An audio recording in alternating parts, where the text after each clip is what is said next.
All right. Hello, everyone. Welcome back to Reptile Ramblings. I'm your host, Nate Truex. As always, joined by my eloquent host, Mr. Bryant McDowell. Hey, Ramblers. And today we have a special guest, Dr. James Emerson, Director of Undergraduate Research of Wildlife Biology at Texas State University. James, welcome to the show. Thank you. Happy to be here. So, we got to, get our little maintenance out of the way. You have to give a shout out to our sponsor. So, our sponsor, as always, is Serpentine Expeditions. That's the Embreelance Company. And high quality reptile herp tours all over the globe. So you guys should definitely check that out whenever you get the chance to. And when you do go to check out, make sure to use code CK25 to get $100 off of your reservation. $100 that goes a long way. Mhm. That could upgrade your seat from barely any leg room to a tiny bit of leg room. So be sure to do that. Like I said, CK20 code CK25 at checkout, and link and code will be in the description below. Yeah. Again, as always, can't hype up Ian and his crew enough. They go above and beyond when it comes to scouting out areas.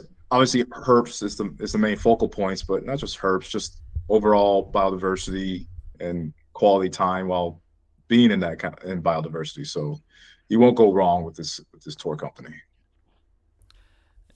But before we get into the actual interview, Bryant, I have a little news. Please. I got a package the other day. Do you want to know what it was? Not another snake. No.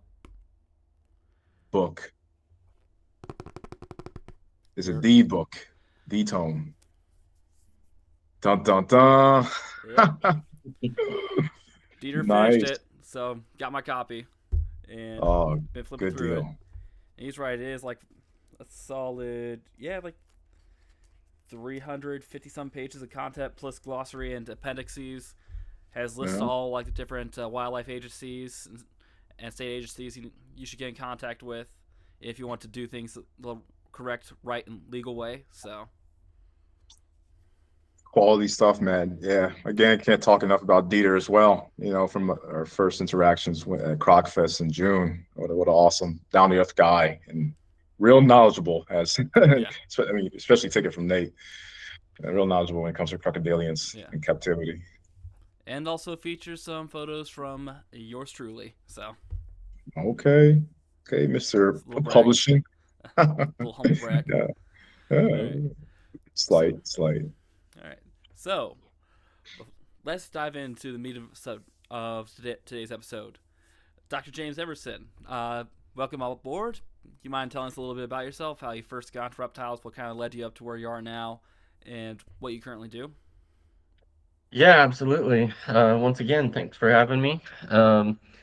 My kind of herpetological origin story starts like many others. It's just one of those things that most of us were drawn to from a very young age, and often we don't know exactly why. So, none of my family was really into herps. Um, that much. And so, in fact, I was raised by my grandparents. My grandma was deathly afraid of snakes, Mhm. much less rattlesnakes, which most of my work to this point has been on. Um, and so, yeah, but even though they weren't hurt people, so to speak, they could see my interest in it, and they never suppressed that interest or told me that I was pursuing something that wasn't worthwhile or anything like that. So from that perspective, I always had like the support of family and stuff like that. And so, but yeah, from an early age, it was always either going to be kind of herps or sharks. I was raised in the Texas Panhandle, not many sharks up there. So, so um, herps it was. I mean, you don't know. Tiger sharks, they can probably go up the Rio Grande pretty far, right? Yeah, so the reservoir up there is pretty salty. I'm sure some bull sharks could hang Yeah. around in there. So, but but yeah, so that's kind of the quick view of how it started.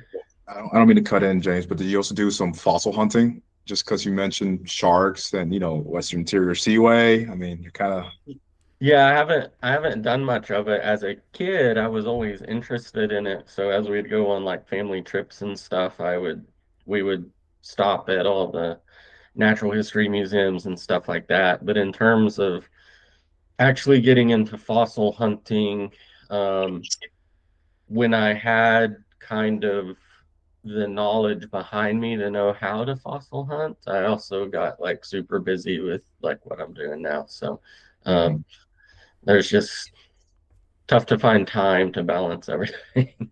sure. I guess the reason I bring it up is it's not always commonly associated, but if you like herbs, you probably like dinosaurs back in the day. Yeah, So, yeah, you know, yeah, for sure, very much.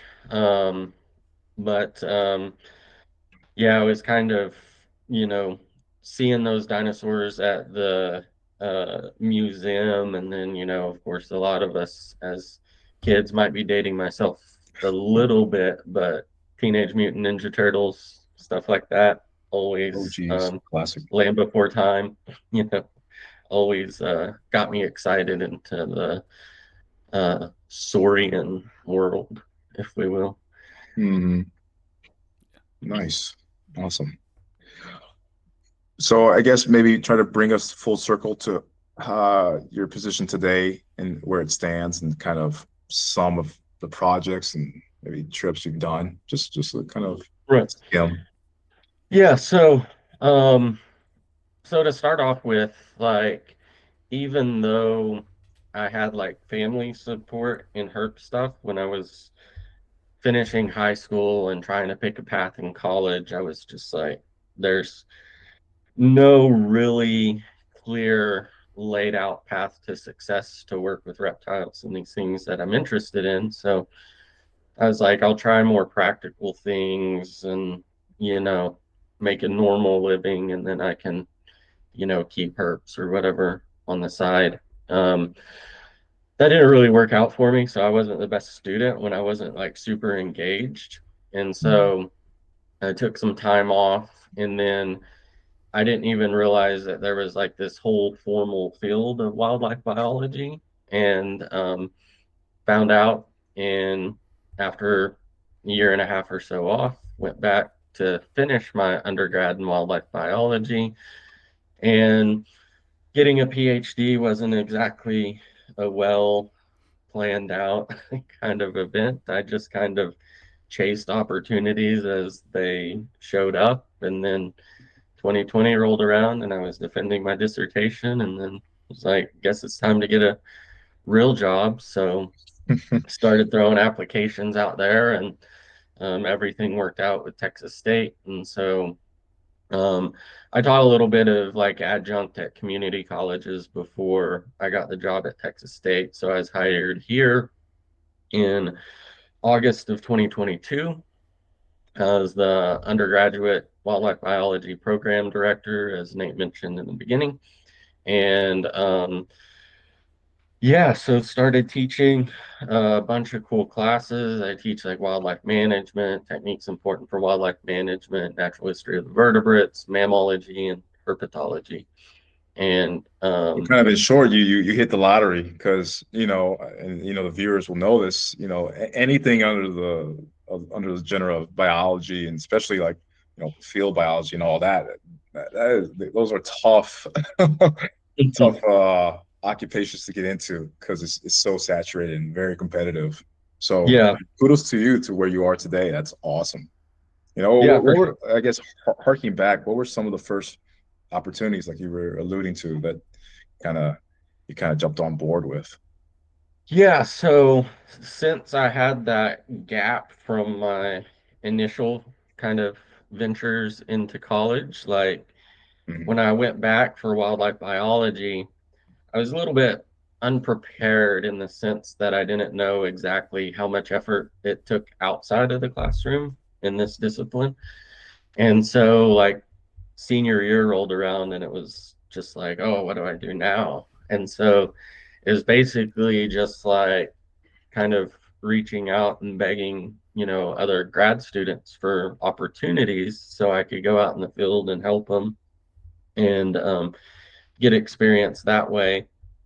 And then it kind of rolled into me becoming a master's student. And so for my master's, I worked in the northeastern Texas panhandle along the Canadian River, looking at the influence of habitat type on various diversity metrics of the snake community up there. And so put out snake traps and tried to see how the communities differed between like sand sage prairie and wet meadow habitat. Didn't exactly work out as planned because during the 3 years that I collected data, um, there were the driest year on record up there, and the other two were like top 10 driest on record. So basically, wet meadows weren't wet, so there were not many snakes down there. Sure. Yeah. I mean, still quality data to have, but obviously maybe not the exact result you were looking for. Right. And it's so often the story when you know, learn how to do field research and stuff. It's basically just banging your head at the wall against a wall until you kind of make a breakthrough somewhere. Till But something yeah, sticks. Yeah. go ahead. Sorry. No, that's it. Like till something sticks is kind of what you mean. Yeah. Right. Yeah, because it's Murphy's Law. If something can go wrong in the field, it's going to go wrong. And so, but That's yeah, just and not so in the then, field. Mm. but yeah, and so then I kind of, I did a summer working in the South Texas thorn scrub, just starting a research project to examine the impacts of mineral development on the herp community on a property where there were at the time 4 state threatened herp species.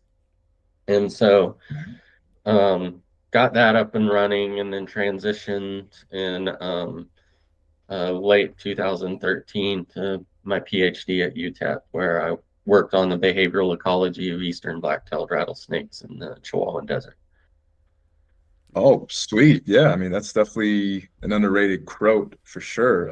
I guess maybe if you can dive into that project a little bit. Yeah, and so it was a fun project to work on. Like I when I say UTEP, for those who are unaware, that's University of Texas at El Paso. And they basically own a research station in the northern Chihuahuan Desert, or own a mountain range in the northern Chihuahuan Desert that serves as their research station, the Indio Mountains Research Station.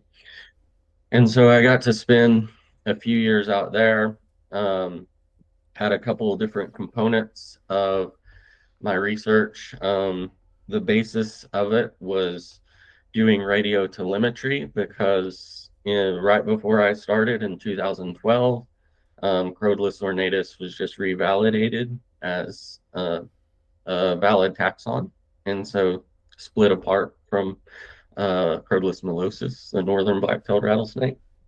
And so basically, we have very little information on this species west of the or east of the continental divide, and so that meant that we knew nothing about this revalidated species. So basically, with telemetry, the initial goals were to look at, habitat use and selection, microhabitat use and selection, movement patterns, and space use. And so radio telemetry to estimate home range sizes, core use areas, and see what habitats they were selecting for in the Chihuahuan Desert. And then I also had a lab-based experimental component where if I had some pregnant females, I'd pull them into captivity for them to give birth, and then I'd run the young through a series of feeding trials to determine innate feeding preference for the species. And so, super fun experiments to do. And so, yeah, I really enjoyed my time at UTEP working on it. Well, that's a lot to unpack. So, I mean, I guess starting off with what did you find with the neonates? You know, were they rodent eaters off the bat, or what Or was were kind of they like their say more phase like selection? lizard eaters, like a lot of Yeah, small and juvenile snakes? Yeah, so it was really interesting because, um, and so when you're doing this stuff in a university setting, you have to deal with IACUC permitting, which is just institutional animal care and use committees. And so we actually had some hangups in the permitting process. And so I ended up like getting provisionally approved to acquire the neonates, but I couldn't run the trials until we had to jump through this series of hoops to get fully approved.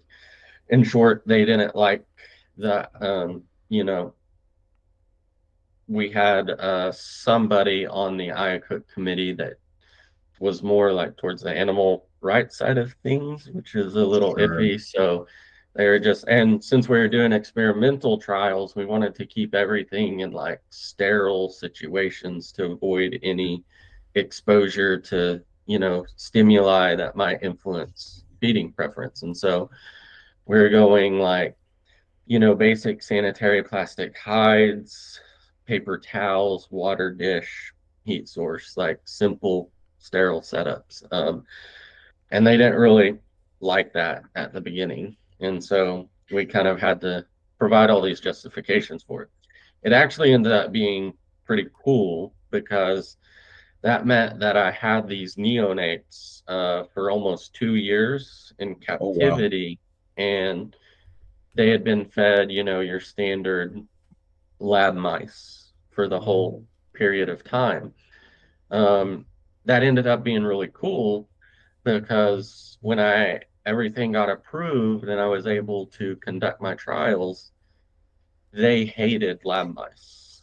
And so, even though this Oh, was the only food that they knew, they overwhelmingly preferred native small mammals. There was a little bit of preference for earless lizards, um, um, but number one was Catadipus intermedius, which is the rock pocket mouse, so a small heterobioid rodent in the Chihuahuan mm, Desert, and number two was Merriam's kangaroo rat, so a big heteromyid rodent in the Chihuahuan Desert. And then it was the greater earless lizard. But it was really cool that yeah. you can really see that, at least with eastern black-tailed rattlesnakes, even though they would eat those lab mice, they didn't really want to set up ambush on any scent cues of lab mice. Hmm. That's a, that's an interesting potential impact on, like, say, herpetoculture. Like you say, Mhm. someone did that with, say, I don't know, corn snakes or something like that. See how that what their changed diet would be, what their preferred diet would be. So, Mhm. but And then go ahead.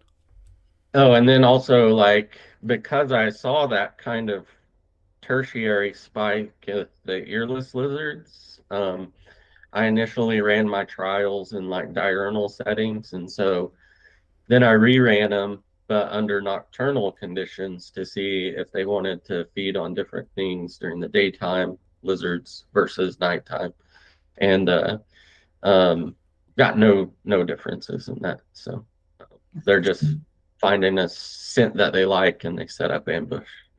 Okay.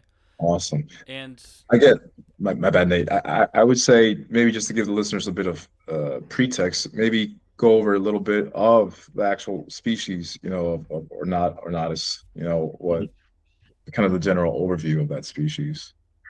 Yeah, so it's kind of medium sized, I guess some would call it montane, others would consider it more submontane rattlesnake Mm. species um, of the desert. And so some would consider it submontane because they have a broad ecological range. And so you can find them in lowland areas, but they tend to be associated with rocky stuff. And with the radio telemetry stuff, we did find overwhelming habitat selection for rocky slope and arroyo habitats and general avoidance of like alluvial flat habitat, so like creosote flats and stuff like that. Mhm. Um, and so um, they tend to be more of a low kind of foothills montane species. So that's why some people consider them submontane. I mean, do you think that's because they live in St. with Atrox as well? And Atrox is more of that generalist, but also low lying. And then Nate pulled up a gorgeous example of one of these critters. They're real pretty rattlesnake species. And one thing about the blacktails, and it is kind of synonymous with almost all the blacktails. They all have these big, boofy heads, even for like a rattlesnake. Proportionally, you got big heads. You know. Yeah. Yeah. And so on the site, we actually have pretty solid telemetry data for all three of the sympatric rattlesnake species, Western diamondbacks, atrox, ornatus, of course, and then rock rattlesnakes, lepidus. And yeah, so there, atrox is more of the lowland species. Yeah. Um, uh, Blacktails are kind of montane to submontane, and then rock rattlesnakes are kind of arroyo species. And so um, there seems to, at least anecdotally, we haven't crunched the numbers or anything, even though we have the data, we could do that. Anecdotally, it seems like they have their ways of partitioning resources to avoid direct competition. And yeah, as the indirect competition, the big generalist Atrox is probably going to outcompete, Ornatus. And so, because a lot of those creosote flats with the dense vegetation and stuff are going to be where the highest, small mammal densities are. Yeah. Yeah, I'm curious. Has there ever been hybrids of Atrox and Ornatus? I haven't heard of Atrox ornatus hybrids. Let's see. I mean, there's the standard Viridis scutellatus hybrids, the Yeah. Atrox torridus hybrids. There have been a couple found in kind of northern Texas. Um, I say this because it seems like Atrox is kind of like the ball python right. of crows. I don't want to put any slight on ball pythons, but we all know what people have done with them. Yeah, Yeah. there's so many dark and terrible things that have happened with ball pythons. I was Uh, gonna make the joke when you first described that kind of clinical setup, the paper towels, water bowl, sterile setup. I was like, oh yeah, that's the ball python breeder's expensive suite, right? Yeah. Yeah. No, and that's one of the reasons that I don't keep animals anymore is just because I don't have the time to put into them what I think they deserve. And so, because, I'm away doing research and stuff like that. And so, um, if I ever get back into it, I want to be able to, do it correctly for the animals. Yeah. but speaking on that, croats are one of the ones that they are a lower maintenance kind of critter. And in Texas, I think it's a permitting system, or I mean, it Mhm. depends with the ordinances and whatnot. But you Yeah. can pick your Yeah. favorite. For exotics, it's a permit. For natives, it's like, as long as you have a, hunting license, you're good to go. Mm. So I was you mentioned your telemetry tracking study. Part of it was looking at habitat and microhabitat uh, usage. And did you notice any particular preferences that Ornatus showed for between different habitats and microhabitats? Yeah, so for habitat on the research station, we had um, five broad scale habitat categories. And so we had the alluvial flats, which are the creosote flats, so flat areas, gravel substrate, tend to be widely dispersed vegetation dominated by creosote with some kind of succulents and bunch grasses mixed in. Then we had alluvial slopes, which are just the gentle slopes following that same general vegetative pattern. And then we had alluvial rocky slopes, which are as you begin to transition up the mountains.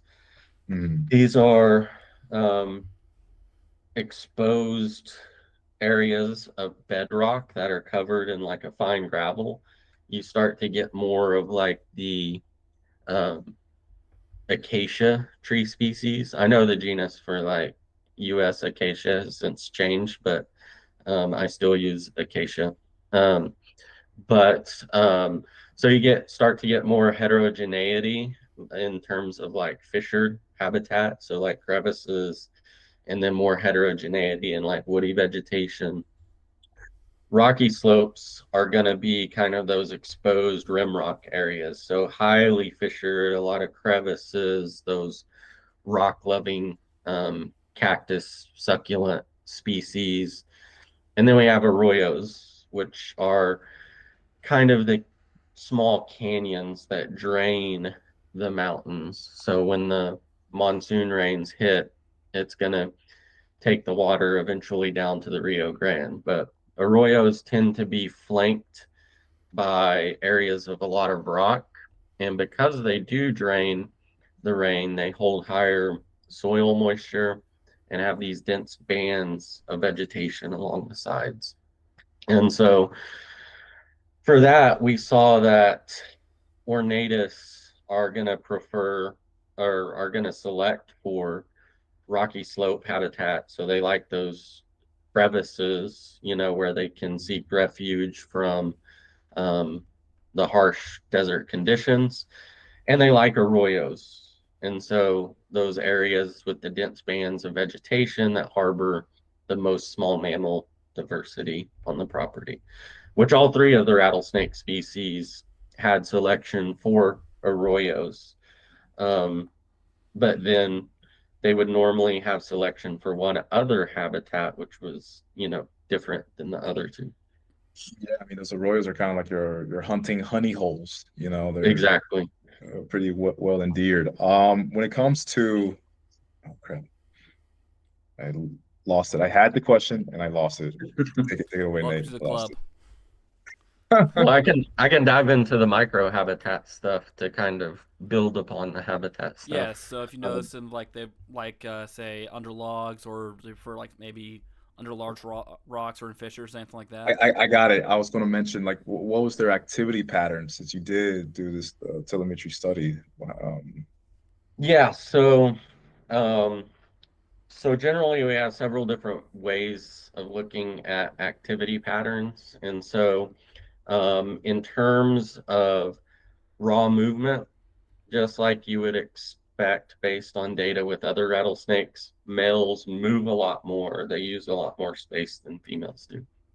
Um, then, in terms of seasonal movement, we actually saw only 1 month of significant difference in movement, and that was males in August because that's peak monsoon season.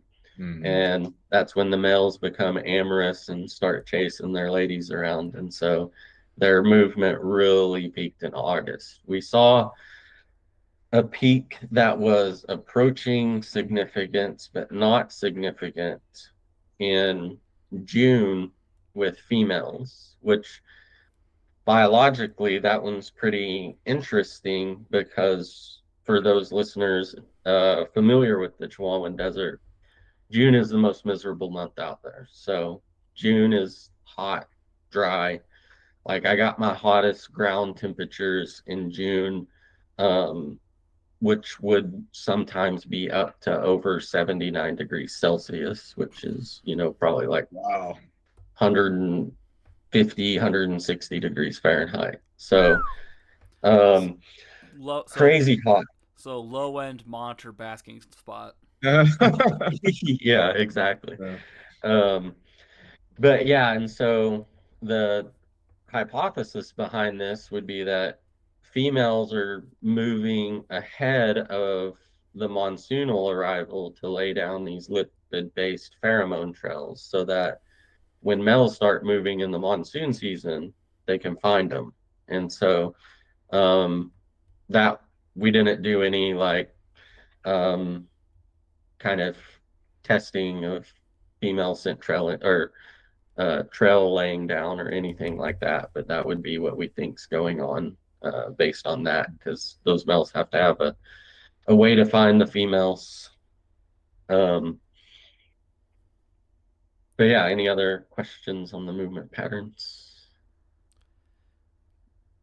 So I'm curious. So basically, with their seasonal activity pattern, obviously there'd be this big jump in August, and then would you say like around now, kind of everything would be kind of shut down? Because It was I'm not variable. familiar with the climate. I don't know. Does it get particularly cold in the northern Chihuahua desert? It can, but it's mainly moisture driven, so it just dries out by kind of early to late November. Um, Mhm. but that being said, um, and as a desert, like it does cool off at night quickly. And so you might get, December days that are 78, 79 degrees Fahrenheit, but then it's like 38, 42 degrees at night just because, all that stuff just uh all that heat just leaves back out into the atmosphere. Um Like that lack of moisture, like you were saying. yeah, yeah, because there's no like cloud barrier to kind of trap that heat in like we get down here in more South Texas. I'm Um, curious, when doing that first project, were there other spoils of glory when out in the field? Like, I guess some things that are cherished are what Bogart or maybe you can touch along or some other herps from that yeah, first project that you found. yeah. And so before I dive into that, I would say like back to like the winter ink stuff, like Mhm. like it was variable. So I had one snake that didn't go down until like mid-December. And Oh, then really? most of my snakes though would go down like right around Thanksgiving, so like right around now. Um, but Why do you yeah, think? Why so do you think the one straggler? What was going on with that one? I have no idea because he was also out and about like back down in his arroyo in ambush posture like February 8th. And so basically he just took like a 6 week nap and was like ready to go. And so You I just think it's had just the individual. you just had the one that the cold didn't bother him anyways, I guess. But Yeah, it's just individual variation. And so as long as they're, you know, not dropping below freezing where they experience cell death and stuff like that, you know, if it so drives them, they can figure out a way to make it work. And so, um, but yeah, so other spoils, I guess the biggest, um, um, you mentioned Bogertophus. Bogertophus is probably the it's among the top three most common kind of colubrids on the property. And so see a lot of those. Oh, awesome. sounds like a Like new if you herping spot, right? Yeah, yeah. like if you spent like any time out on any given night, like it was rare that you didn't find a Bogertophus in Mhm. many, if there is adequate moisture and stuff like that. So for the property, the biggest kind of gem, which led to a side project that myself and another PhD student, the one who was tracking Atrox, looked at, was gray banded king snakes. And so in the Indio Mountains, prior to my arrival there had only been two documented gray banded king snakes found, and they were both found in 1997. Um, August 2015, I found what would be my lifer gray banded king snake and third one for the property. And so, um, so that was an awesome experience. But then we we started compiling these radio telemetry data sets on the croats. We also had some radio telemetry data on Lepidus, but it was done a few years before we were doing it. So Mm. in order for comparison, we're like, it'll be nice to get some small transmitters and get some concurrent Lepidus data. We put out two Lepidus with radio transmitters. Um, Late in the year, they came out the following spring, and both of them immediately got hammered by badgers. So we didn't get any What data happened? on They them. predated on? Is that what you said? Yeah, just eaten by Um, badgers. Based on um sign at the area, it looked like badgers. Um, bummer, bummer. yeah, and so then we were just like, well, we don't want to keep wasting these transmitters if these stupid rock rattlesnakes are just going to get eaten by badgers. And um, in June, we ended up finding another big female Alterna. And so we were like, oh, well, we have these. She's big enough. We have these little transmitters. If we can get them thrown on our permit real quick, we can throw a transmitter out in Alterna and see what happens. Mhm. And so, yeah, we got the state approval to do telemetry of Alterna. And so we got a transmitter out in her. And then the following year, I found another male that was big enough for another transmitter. So we got another transmitter out in Alterna. And so we only had two snakes, a male and a female. But since nobody had radio tracked Alterna, we went ahead and uh, published that paper just to kind of show people that, yeah, there's secretive snakes and stuff, and but it can be done. And with as popular as they are, we really need to, look more into their biology to see if, you know, we have any issues with like collecting and population effects and stuff like that. And so, but it was really cool to track them because they're very different in the wild than they are in captivity to me. And so, um, What do so you it was mean by really that? cool. So anybody who's kept an Alterna in captivity, they kind of, when they eat, they're just kind of these goofy, like clumsy, slow things. Like sometimes they eat, sometimes they don't. And you're just kind of Uh, like, oh, how do these things even survive? But when you see them foraging in the wild, it's crazy because they're just like they're foraging almost like you'd think a racer or a coach whip. They're just like quickly moving, and they're hmm. just like scent probing all these burrows under rocks and then aside on to the next. And they're just like moving with intent and quickly. And so what we found with them is that they hardly ever move. So their movement frequencies are incredibly low.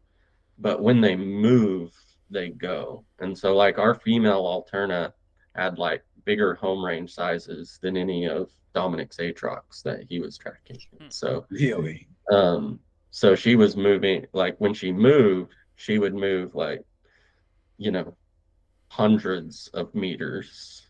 Um, but Hmm. then when she wasn't moving, she was just, in the same rock pile. Um, we also got cool stuff where we could tell by following them with their radio transmitters that they moved a lot underground. And so they would be in these networks of rock slides, and you could almost like follow them paralleling the rock slide as the signal is moving through it. So you know that they're moving underneath that. And um, and then also our female, when she was overwintering, um, we got a snow at Indio, which like once a year or so, like you asked about the cold, like they'll get a dusting of snow, but nothing major. Um, and so when it snowed, she actually moved underground from a high area to a low area. So we think she was moving down to, where the snow melt moisture went to in order to get a little bit of hydration during the dry winter. And so it was cool stuff with Alterna just because, we had no idea what we were going to see with those since nobody had ever done it before. Yeah, it's really That's awesome. interesting behavior of just sit for finding a place you like for a long period of time, but when you do decide to move, you just move. That's Mhm. um, but do you notice any particular habitats or areas that they seem to be more prone to moving through, or uh, I say, do they seem to have some sort of habitat preference? Is what I'm trying to say. Yeah, so when they were hunkered down, like not moving, so most of the time they were primarily in like rock slides, so like talus slides. When they moved and foraged, though, they were they kind of preferred like the grassy, rocky hilltops. And so they would be moving between bunch grasses and vegetation and stuff like that. But it is highly kind of condition dependent. So actually, I was tracking the male one day, and when we tracked them, we would try to get a daytime location so we could, in theory, find refugia. Mm. And then we would try to go back and track them after dark so we could catch them moving, hopefully. Uh, I went during it was like 3 o'clock in the afternoon in an August day, and the male was just out. Like we'd had like a rainstorm the morning, but it was still like ground temperatures were like 42 degrees Celsius. So over 100 degrees, but the male was out like foraging. He was doing that same like pattern, like just moving, scent probing, moving, scent probing. And then, so the next morning I went to find him and he was just coiled with, you could just see a few scale rows visible under lechugia. So humidity was high enough. So he just took refuge on the surface because he was, you know, trying to eat or whatever. But most of the time when they were moving, it was kind of these rocky, grassy hilltops. And when they were concealed, it was like talus slopes. Okay, and follow up on that. Do they seem to have a sort of environmental preference, like I said, like after a rain shower, or did that sort of like difference in humidity levels not really impact the frequency of movement? Movement seemed to be heavily impacted by moisture availability. So humidity spikes, they wouldn't leave their overwintering sites until we got the first rains of the year. So very tied to humidity rates, which is not surprising for, the smooth-scaled species that have higher evaporative water loss rates. Mm. Well, I'm curious, did they show site fidelity? Because since you said when they move, they do go for quite a bit, but I guess for overwintering sites or other kinds of refugia, did you see site fidelity? It's kind of what I'm getting Yeah, at. they definitely had defined home ranges. And so like the Mhm. female was basically like an entire canyon and she would kind of do a loop around the canyon and then winter would show up and she'd go back to Mhm. the same kind of hillside. The male, like even during the active season, he would take these short term, like long distance trips, like away from his rock slide, but always within, a week or two, he'd come back to the same rock slide. And that's which is the rock slide I found him in. And he'd be at varying levels within the rock slide, but he'd always come back to it. Hopefully he's That's still so hanging out cool. in there somewhere. That's so cool. Um, I suppose you touched on Bogart, but I'm curious. I guess maybe dive in a little bit on that, just because that's kind of a favorite of Nate's and I's. I'm just curious. Have you done any work on them, or just I guess anecdotal work? Yeah. So most of my information on Bogardovus is anecdotal, just kind of my experiences in the field. We would just, standard mark and measure and Mm, um, hopefully recapture at a later point in time. But um, with snakes, recapture rates are notoriously low unless you are doing something like radio telemetry. Um, But there was a student before us who did his master's on radio telemetry with Bogertophus, and he is back there now working on his PhD. But I think he's working on rattlesnake stuff for his PhD there. Um, but of course, he always has that affinity towards Bogertophus because of that. But I mean, Bogertophus, like, what's not to like about them? You know, that they're big heads, they're bug eyes, they're kind of like big Mm, versions of Alterna in terms of body shape and stuff. And then, like, just as far as snakes go, it's hard to think of to find another wild snake that's more of a sweetheart than Bogertophus. Like, it's very rare that they just like lash out and musk and bite like most other wild snake species. Like, they just like, you pick them up and they're just like, okay, I'm cool with it. Like, Yeah, yeah. I was gonna say, I think their patterning is something pretty as well. It kind of reminds me of say like almost like Navajo pottery or something like that almost. mhm.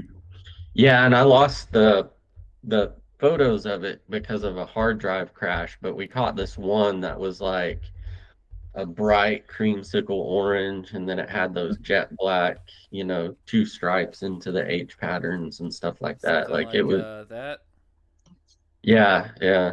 Yeah, And they're those gorgeous. blue eyes, like, they're beautiful snakes. Like, and they're, like I said, they're a pleasure to work with because most of the stuff that, if you work with wild snakes in any capacity, like, you're getting bitten, you're getting mussed, they're defecating all over you. And Doing Well, snake what's stuff. funny is it's funny that they have more of a reason to be ornery since they have that specific species of tick yeah. that's on their tails. Hmm. That feeds on their tail tip. It's crazy. Yeah, and that's the other thing. Like, it was so rare to find uh a Bogertophus that had like an intact tail because of all the uh tick depredation, if you will, of them. Yeah, Crazy. clear example of ectoparasitism in a snake, as clear as Mhm. day. But yeah, I mean, I guess what was probably the biggest one you yourself have seen personally? Yeah, so I don't know if um it may have been surpassed since. I don't remember the exact length of it, but I did catch the biggest one on the property during our window there. Um, and it was a hair under 5 feet long. Hair under Um, five, you said? yeah. Okay. Um, but it was just like, I mean, there's only a primitive road system in the Mm, research station, and so we would drive ATVs around, and I was just coming back to headquarters, and it was just like stretched almost across the entire road, like, um, and like all the others, it was like a sweetheart, just like picked it up, put it in the bag, and took it to measure it, and let it go. that's so cool. It's so cool. I'm curious, Nate, if you have any other questions for James in Yeah, Northern Chihuahua, go for it I was because I gonna do want say, to is transition to that RGV. is that research station, is that inside or outside of Baird's rat snake range? Outside, Okay. so it's west. So it's the far southeastern corner of Hudspeth County, right on the Rio Grande. Okay, so very well into the panhandle then. Yeah, Okay, so yeah, Hmm. a little too far out west for bears. yeah. So Well, maybe before we transition to some of your RGV work, what are some other colubrids? Am I missing anything when it comes to the Northern Chihuahua? What other So colubrids my that are my personal favorites on the property, just because I'm kind of fascinated by the desert adaptations in just a few species of this tropical genus, but Trimorphodon. I love liar, lyre snakes. liar fire? Yeah, and so lyre snakes were another one of those things that were um, really poorly represented in capture data sets at the Indio Mm, Mountains. They'd also only found two of those prior Wow. to my work out there. And I think in 4 years out there, I ended up catching like 28, Whoa. something like Okay. that. Is either 24 or 28. Um, but it was basically like I just figured out that when it's cool and wet, just go high, just climb a mountain, and you're probably going to find a trimorphodon. And so, but yeah, they're so cool. Um, So you got Bogardolphus, you got Alterna, and then now you have Trimorphodon. I guess with Trimorphodon, how are you seeing them? You said you're seeing them on cliff sides, mhm. climbing, and then how Yeah, big are we talking? Because they're not really a big species of lyre snake, right? Texas lyre snakes get pretty big. So, um, Okay. um, a typical adult female is going to be around, 1 meter, so 3 feet, give or Oh, take. sizable. Um, Okay. Male's a little bit smaller, um, but I caught like all size classes represented, and you'd find them on vertical cliff faces, much like people who've shined for Alterna on roadside cuts find them. Hmm. Seems um, like prior to like in the early 1900s, the Indio Mountains were subject to a lot of um, mining exploration. So there's like abandoned mine shafts and stuff like that. So you would see them crawling up kind of the vertical shafts or waiting on the vertical Oh, faces of the mine entrance for like bat emergences yeah, and stuff like yeah. that. That's so cool. Which I Yeah, know I never got to witness a predation event, but I was always just like, yeah, the think main that reason would I bring the main reason I bring it up is since they partition with these other desert adaptive colubrids, I would just assume that maybe they seem to be more of they have a saurian diet, or am I kind of off base with that? yeah, I think um most of the literature would suggest that they eat mostly lizards and stuff like that. They're plucking them out of crevices and stuff like that at night. I think locally, it's pretty well documented that some of them will feed on a lot of bats, like I just mentioned. But they also, I know in captivity, they don't hesitate to take mice and stuff like that as well. So Yeah, I yeah, think they're pretty generalist, but I think they probably, just based on where they're found, they probably eating mostly lizards. Okay. Yeah. yeah. Yeah, what underrated genera though? They're even in the literature, I feel like there's still not much known Yeah, about yeah, them as Yeah. a whole. Yeah. yeah. I still sometimes think about that lyre snake I saw in Costa Rica. Dude, that thing was huge. That was like That was a big one too. so It was big. probably What saw species was it? it's the Central American lyre Bis, snake, which I think it's is biscotas, something like that. I'll Okay. I'll just go ahead and look it up. So if I interrupt you randomly, you'll know why. Bisco, But Oh, biscotatas, something like that. yeah, biscutatus. I don't think it Uh, was that. But let's see here. I know Because this that's norm what, is Lambda, Texas because is. Tao is really big in Mexico. They get Yeah. pretty big. Again, that I think they definitely need to be reworked in the near future for sure. It's Yeah. it's a quadruplex. Is what it has listed on Oh, iNet. okay. Okay. I'm not familiar with that one. Cool though. Yeah, Yeah. underrated genre. I just wanted to bring that up. Now, if Oh, we're done with when they I'll just randomly to keep you from talking about the RGV. Night snakes. oh darn you. Okay, okay. I mean, I love Hypsoglina too, so Yeah. it's all good. Yeah. Guessing night snakes were not that hard to find out there. Yeah. And so we actually had like just a little joke on the research station that, if you came across Hypsoglena or Coleonyx, it was time to call it a night because just anecdotally, it seemed like once you started seeing the night snakes, everything else that was less common was pretty much shut down. And so of course it's just an anecdotal thing. I have no idea if there's No, I any data. mean, anecdotal is still worth its weight. I mean, I'm the same here in the Midwest.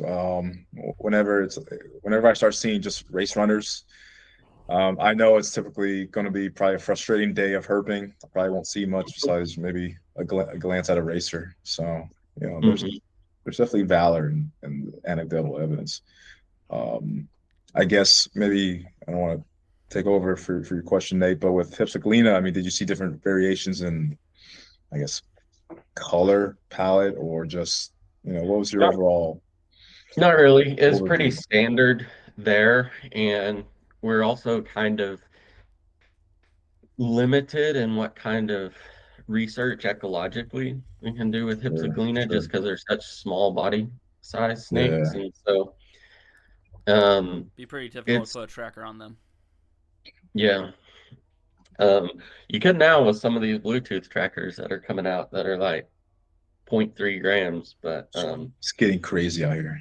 yeah. That's good. Um Yeah, so there's some promising stuff for small snakes in the future, but no, those like it is basically just, we do our best for mark recapture stuff. Like we catch anything, measure it, mark it and stuff, but you're not gonna recapture a Hypsiglena. But I think like before I got there, one of the coolest pictures I've ever seen was the um uh, individual who did the rock rattlesnake telemetry, Dr. Mata, and which he still works at UTEP.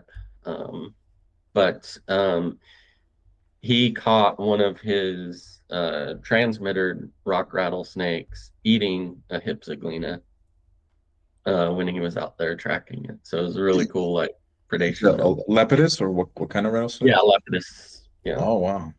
yeah. So Lepidus are a bit more prone to saurian diet, anyways, so it yeah, makes a little bit more sense. Yeah. Yeah, it's not a major jump, but that's pretty cool. That's a cool observe for sure. yeah. Wow. Um, I think with that, I do now think, Pituophis. I'm joking. hey, hey, hey, hey. I think it'd be nice to just transition over a little bit and exploring your history with the RGV. So I think you Mhm. mentioned beforehand you were down there in Thorn Scope country for a little bit for, Yeah, for a summer before going to UTEP, yeah. working on that Maybe mineral development. talk about that, and maybe I guess present day excursions you've had in the Mhm. RGV. And Yeah, so prior to last year, or prior to earlier this year, actually, the last time I was in RGV and kind of that Tamaulipas and thorn scrub ecosystem was summer of 2013, which I lived down there at Chaparral Wildlife Management Area. Um, one of the issues with a lot of public properties is the entities that manage those properties don't own subsurface rights to the properties. And so that's the case with a lot of Texas properties. And so um, I can't remember the um, exact number, but there was a private ranch across the highway from Chaparral and they leased the mineral rights for oil and gas exploration for 10 years for like $1 billion back then. And so the holders of the subsurface rights underneath Chaparral were like, okay, we need to get our slice of the pie while it's still, hot. And so um, we have this unique situation where you have this public wildlife research and demonstration area that is now going to be subjected to mineral and gas exploration. So, how is that going to impact the biotic community as a whole? And so, at the time, there are four state threatened herp species on the property. Texas indigo snakes, Texas horn lizards, Texas tortoises, and reticulated collared lizards. And so I can't remember. I think Texas indigos have since been removed from state Yeah. threatened status. Mhm. But but yeah, so we wanted to look at how increases of traffic, habitat alteration from drill sites was going to impact these populations. So we kind of laid out a trapping study design. And so it was designed for two master's students to eventually take it over, and that would be their thesis research. But because of like hangups in the funding process, they couldn't get master's students to initially get it started in that summer of 2013. And so I needed money because I was moving to El Paso.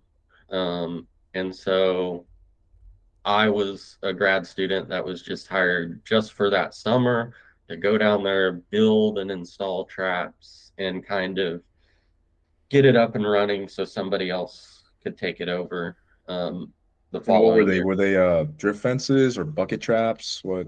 Yeah, so they're big, large box traps. So basically, you take, your standard sheet of plywood, 8 by 4 feet, just like rip it, cross cut it in half, and make a 4 by 4 foot trap, wrap it in hardware cloth, put a funnel on each side, and then a drift fence off of each funnel.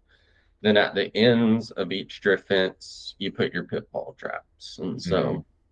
Um, and so yeah, so we installed a lot. I can't even remember the number, but it was like 60 of those, and like lugging those giant things covered in like metal mesh through the Tamaulipan thorn scrub was a chore to say the least. Sure. Um, Yeah. but um, but yeah, so we put those out. It was actually an interesting summer for a lot of reasons, but there were in a big drought pre 2013 down there, and that's the summer the drought broke. And so we ended up catching like a bunch of Mexican milk snakes and stuff like that. And so it was a fun summer overall, but there were kind of ebbs and flows of like funding related to the project and everything. So in terms of actually running smoothly as a research project, had its hiccups, but it was a fun summer nonetheless. But yeah, and then I didn't get out there until I took a spring break field trip earlier this year back to the far south tip of Texas for And also, um, James, with that first endeavor back in 2013, you said mixing milk snakes. Did you also get your hands at, Mexican racers and indigos so or? this site was north of speckled racer territory, and so it's on the boundary of Dimmitt and LaSalle County, so kind of in between San Antonio and Laredo. Mhm. Um, so little far north, but a lot of Texas tortoises, a lot Nice. of indigo snakes there. The atrox are giant there, so it's kind of fun to Yeah. catch the atrox there. Um, That's another thing too that should be looked at because obviously Atrox has a huge range in the nation, but it seems like South Texas produces like the biggest and baddest mhm. ones. Yeah, for sure. And I think it's just, growing season related, but Yeah, because they can basically be active. Like if you go all the way south to like Brownsville down there, they can be active all year if they want to. yeah, yeah, that's awesome. So yeah, my bad. So maybe bring us up to date, like you said, spring of 2023. Of 25, so this year. So that was Mhm. my first time back to kind of Tamaulipan thorn scrub country, and Oh, awesome. but this time I was on the other side of the coin because it was me taking my students down there, and Oh, not great. me as the student going down there. And Mm, so weather didn't really cooperate for herps, but we still managed to turn up several indigo snakes, no tortoises though. Um, but it was still nice to get back down there. So we went to Laguna Atascosa National Wildlife Refuge for that stuff. They also have black spotted newts down there, and I was kind of bummed didn't get to see any of those because it had been since 2013 since I'd seen those. So What's the overview on those guys? Yeah, kind of give us a little bit of an overview because it's kind of strange for them to be down there. Just like they're a very unique newt species. Um, Yeah, and so we have the wide-ranging, eastern newts that get into most of Texas, mm, but then on this lower to mid-Texas coast, you have this swath of black-spotted newts, and they're a state-threatened species, and it's kind of just interesting distributionally. I don't, I'm not well enough versed in like their evolutionary history to kind of speculate on what's going on with them distributionally, but they're cool species. And one of the properties that I work at now, it would be a slight range extension for them, but other researchers have gotten environmental DNA hits on them, but we haven't actually been able to turn up an actual newt, which, you have to find the animal itself yeah. needs more than eDNA. Mm. Yeah, it just seems like they're one of those species that, even though the RGV is relatively high in moisture, depending on the time of the season, they seem to be more of a dry adapted type of Yeah. newt. Estivating when conditions are bad and then coming back up when rains come. Yeah, so I've seen them in dry conditions and wet conditions when I was down Mm. there as an undergrad and a grad student. Like you can flip them under completely dry rocks, and you just have these little wrinkly newts. It seems like it's a miserable existence for a newt, but they seem to do Yeah, fine. So, that's so uh, foreign. and then, you can, if you find a breeding pond or whatever, you can hit pay dirt. I think in one seine haul, we hit just the right breeding pond, and one seine haul we caught like 72 once, and Wow. so we were just collecting genetic samples from them. So Mm. um, Really it cool. What was a about the oh my bad, go on. oh no, it was just a memorable seine haul. Like I'll never What forget like those things. Yeah, what about the Mexican burrowing frogs? Do you have any luck seeing those? I have not been for them. I want to, but they're so like where I'm at now. If you want to see them, you basically have to be able to, you know, in those counties when the rain hits, you just got to drop everything and take the 5 hour drive and go see them. And I haven't been able to line up my availability with, when that South Texas hurricane fallout rain hits. Yeah, I mean they're a real boom bust kind of a Hmm. critter. Yeah. I know plenty of people who just like are just like, okay, calling off work tomorrow, heading on out, and because they're so Yeah, cool, like their calls and their goofy heads and fat bodies and bright orange stripes. They're cool species. they are awesome. That's so cool. Well, I mean, maybe regale us a little bit more. So on this recent trip, obviously you brought students and you guys kind Mhm. of hit it all right. What about the reticulated collar lizard? Have you ever had any luck with those? I've only found one, Okay. um, and so there's I guess also what's the on deal with those guys? Are they like you said they're an endangered type of collared in yeah, Texas? so they're kind of like a in terms of their U.S. range. I'm not sure if they get into Mexico or not, but they're endemic to kind of that Tamaulipan thorn scrub habitat. Mm, Um, and I've heard there's certain, but they follow like the rocky veins through it, which are relatively limited microhabitats through that ecosystem. And so, like the first time I was looking for them, we found one on one of our field trips when I was an undergrad, and we just mm. like got lucky, and it was a cold day, and we stepped out of a van, and the first rock this girl flipped, there was a reticulated collared lizard under it, but that's the only one I've ever seen. And I've been looking for them like ever since. I've heard like on some of the private ranches they can be relatively common, but of course you have to secure proper access to those. Yeah, and there's the one thing Texas ranchers won't do, it's give scientists access to look for state protected species on their property. Yeah, it's hard to find that. Yeah, I'm it's like, actually hey, finding like hey, you want to come on my property, find something, and then basically give the state the casus belli to seize my land. Not on my watch. Hmm. But yeah, like I mean it's so variable with landowners in Texas. Like my current like timber rattlesnake study site, like there is like some of the neighboring landowners are like cool with our snakes, and if they leave the property, they're like, yeah, come on over, and others are just like, don't come over here. Like we don't want you here. And I'm gonna kill your snakes. Yeah. Yeah, yeah. And Sounds so about it's just right. super variable. It's just luck of the draw with them. Hmm. Well, maybe we can start winding down with that timber project you're talking about. So what's and tell us with that. What's going on with that? Yeah, um so I kind of like fortuitously kind of fell into this project like face first. Mhm. And so my position at Texas State emphasizes teaching.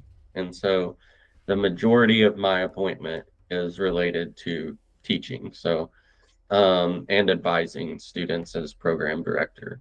And so, despite that, I still wanted to remain research active because most of us get into this stuff because the field work's what we love. Um, and so I was kind of exploring opportunities, and there's an established old school herpetologist on the site or at the university, and I was kind of like, well, should I approach him? Because he has a bit of a reputation throughout Texas of being difficult to work with. Mhm. And so started talking with him, and he has some interesting population genetics data in this population of timber rattlesnakes. And he was like, this is our data, this is how we're interpreting it. I need a behavioral ecologist to validate our interpretations. And so basically, it's northwest of Houston, kind of if you're familiar with Lake Conroe area. I've heard of it. It's Mhm. okay, so it's like 10 miles south of Lake Conroe. It's a private property. It is run by a nonprofit, the Cynthia and George Mitchell Foundation, who support stewardship on private lands in Texas. And this is their flagship property. They've won like the highest stewardship awards in Texas for what they do with like management and repatriation of like shortleaf pine and recovery of red cockaded woodpeckers and stuff like that. And so, but this property's, an 11,000 acre postage stamp in a rapidly urbanizing part of Texas. And so all that Houston spillover is spreading out towards Conroe, and and so it's like you can look at Google Earth like over time and you can just see the encroachment. So with the population genetics data, he found a couple of interesting things. And so the population is structured into two haplotypes. So we basically have two different genetic lineages on the property. One that most matches snakes from like 100 miles away, and then one that is just unique to that property. When we look at the more common property specific haplotypes and we look at allelic diversity, so heterozygosity measures, Mhm. they resemble the heterozygosity structures that we see in the communal denning northeast populations, which it's been variable as to how southern populations of Hortus overwinter, whether communally or whatsoever. And so he was basically like, look, this data tells us that they're denning communally, but we need confirmation that they are. And so he was like, I have funding, I'll buy you transmitters. I just need somebody to validate this stuff. And so Mhm. I was like, funding's biggest hurdle, I'm on board. And turns out he's been great to work with. So he's been very supportive of me throughout the process. And like first winter, right off the bat, like boom, we started catching like communal dens. And so it was like, okay, this is cool stuff. This is, showing us, validating our hypotheses, basically supporting our hypotheses. And so, which is always exciting. And so, since then, the project has kind of begun to snowball. So now we have a couple of master's students that I'll be mentoring, kind of coming in on the project and expanding it. And um, because, I mean, aside from this, we know nothing about what Texas tortoise do. There's been a couple of small studies like back in the 70s and 80s, but nothing in the kind of depth that we're doing. And so, um, when you factor in that they were one of those species where state protections were removed a few years ago, um, we're going to see kind of attempt to see if that removal was warranted or what's going on. Because even though we don't have the data either way, their range in Texas just happens to overlap some of the most rapidly developing parts of Texas. And so we suspect that they might actually be in a bit of trouble. So, as timber rattlesnake populations throughout the range. It's also really cool because you have this super wide ranging species, Mhm. and in certain parts of its range, different populations act similarly, and in other parts, they act differently. And so it's really cool to finally start to contribute what Texas snakes are doing to that equation.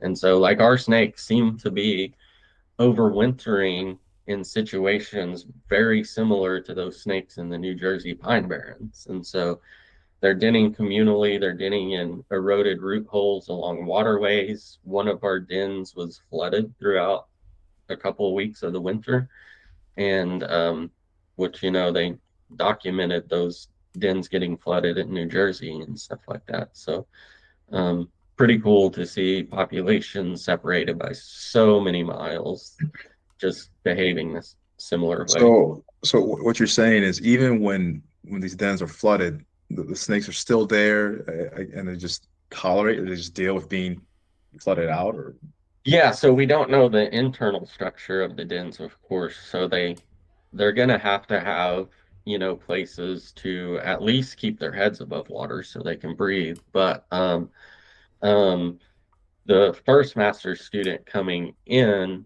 what he is going to look at doing is characterizing the denning environment.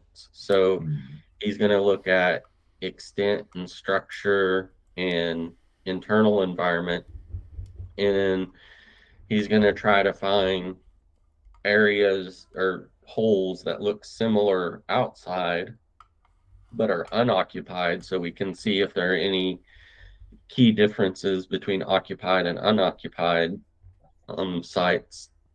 And then once we can get a grasp on what they're using to select these areas, he's going to quantify availability to see if, like, in a lot of those northeastern populations, den sites have been found to be limiting for those populations.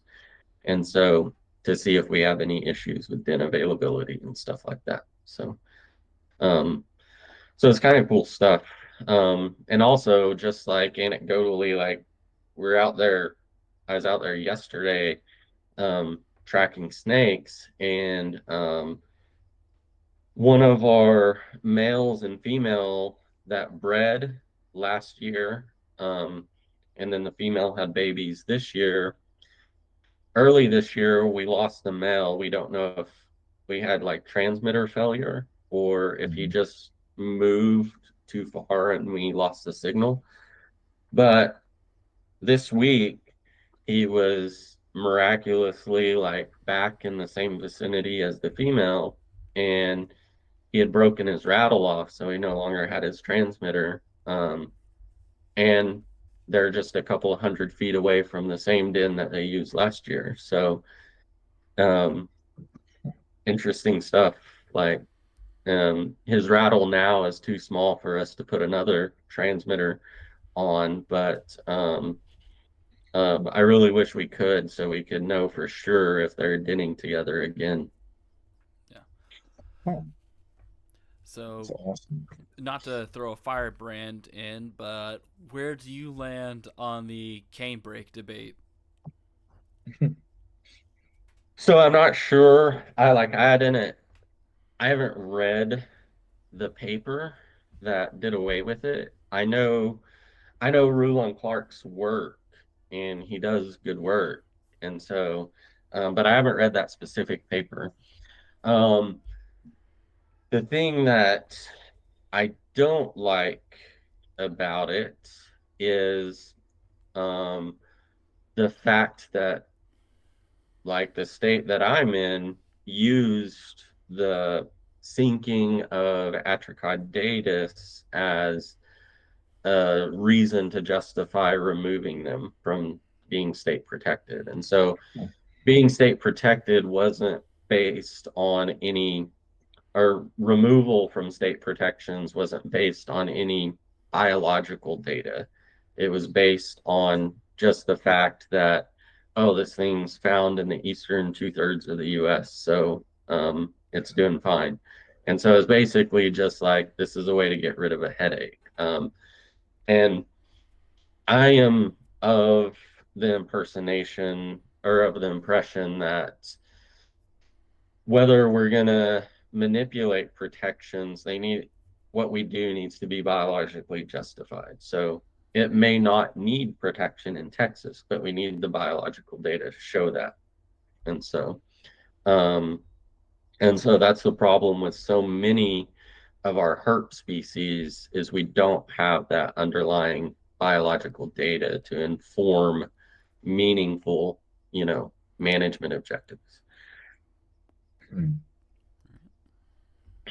Exciting stuff. Yeah, I can't wait for when everything's going to be published on this, because yeah, it always seemed like timbers in Texas always kind of had a spotty, or I mean, I'm not too sure. Is their distribution relatively spotty, or how are they set up in Texas?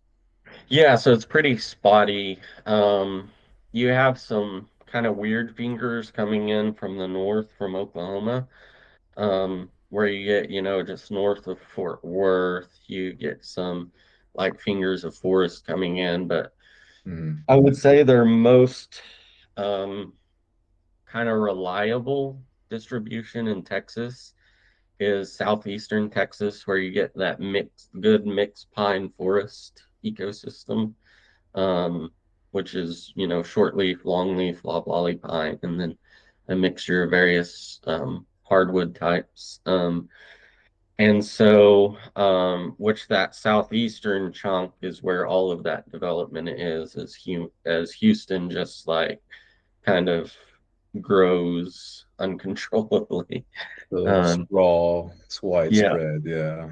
yeah, and then you get people that are in Houston because of like job opportunities, but they don't want to live around all those people, so they move Hmm. out to places like Conroe, Montgomery, and stuff like that. And those areas get developed, and um, so yeah, it's kind of spotty. And then you have like the westernmost population is actually just like 20 minutes away from my house here, and so you get just a little bit southeast of San Antonio. And historically, there's some um, records that suggest that it actually follow like the San Marcos River and Guadalupe River up further north, but they've been extirpated in most of those more western counties now. And so Sure. um, just a like 20 minutes to the south or to the east of me here is where their westernmost extant population is. That's reliable. So, um, but there, once you get on the western boundary, they're heavily tied to those riverways. Yeah, Sure. makes sense. Big They snake probably need like that water. moisture a little bit more than the more western species. Yeah, yeah. And I have seen um, in that westernmost population, I have found them in atrox about a quarter of a mile away from one another. So I'm just like, I wonder if any hybrids are going to turn up here. Hmm. That'd be really neat. Yeah. Okay. Um, yeah, did you have any other questions to shoot off, Nate? Uh, where can people find you online? So Yeah. online on the only social media that I still have active is Instagram, and it is my Instagram handle is a little unfamiliar to a lot of people. It's Yovo underscore Adawato, which is ADAHOATOO, which that's kind of an inside Oh. joke between my fiance and myself. And so Mm. um, she is from West Africa. And so she's from Togo. Oh, And wow. so um, she would call me that when she first found out that I worked with venomous snakes, but I didn't know what it meant, of course. But it turns out Yovo means white guy and Adawato means crazy. And so she was calling me crazy white guy for working with venomous snakes. And so It's uh, hilarious. turned it into my handle. So Yeah. um, And also, yeah, I would recommend Ramblers. Check out his page. Awesome photography, man. You definitely know how to work a camera. Um, appreciate it. I've been so busy this year. I haven't posted much in a while, but but it'll always be there. I mean, I'm the same way. I didn't really do too much this year, but it'll yeah. always be there. I have to ask, since you said your wife is from Togo, do you have any plans to visit Africa at all, or? Oh, I can't wait. Like we haven't had the financial means to get over there, Sure, sure. but back when I was keeping stuff, I had like some gaboon vipers and rhino vipers from Togo. Oh, okay.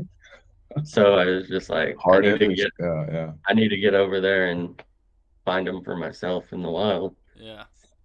Okay, well, maybe that kind of leads us into like one of our final questions. You can take it off, Nate, if Yeah. you don't mind. So, it what's one place in the world or in the United States that you haven't gone herping to before that you most want to go herping to? Okay, so that's a tough one. Like Save the best for last. two two things like come to mind. So even though I'm a venomous snake person in terms of what most of my herp career has been built on, my favorite herp family is Varanity. I've always been Nice. obsessed with monitor lizards. I almost actually did a PhD project through UT Arlington working with monitor lizards in Sumatra and Java, but it was going to be more phylogenetic based and I wanted to stay in ecology. So ultimately, I chose to go to UTEP. But with monitors in mind, it's like a bucket list thing for me to see Komodo dragons in the wild. Um, and so that's a pretty easy one. If I had to do snakes, it would be spider-tailed vipers in the wild. And So, so, Okay. either Komodo or Iran. yeah, yeah. Quite So the very different contrast. Yeah, area yeah. areas, but spider-tailed vipers are just like on paper probably the one snake that I really want to see more than any other snake. But there's so many cool things, and one of the things that doing a PhD and being tied to research, especially with radio telemetry, where you have to be really present, is it reduces the amount of time that I've had to travel internationally. And so because I got to be out there like every Friday getting my relocation to all my snakes and stuff like that. And so one of these days when things settle down, like I really need to spread my wings internationally. Because one of the cool things about like uh, uh, Nate's page that I've seen is like, those nice geophys and stuff from Costa Rica. And And it's not just my page; it's also Brian's as well. yeah, Well, no, man, but you still that Costa Rica trip, you had some phenomenal shots too, and some great critters you Yeah. guys found. yeah. And so, I Well, mean, let me gush on Oaxaca a little bit for you while we're on it. Oh, the my second guy home. who the guy who did the still works at UTEP and does the rock rattlesnake telemetry and stuff out there. He is from Oaxaca.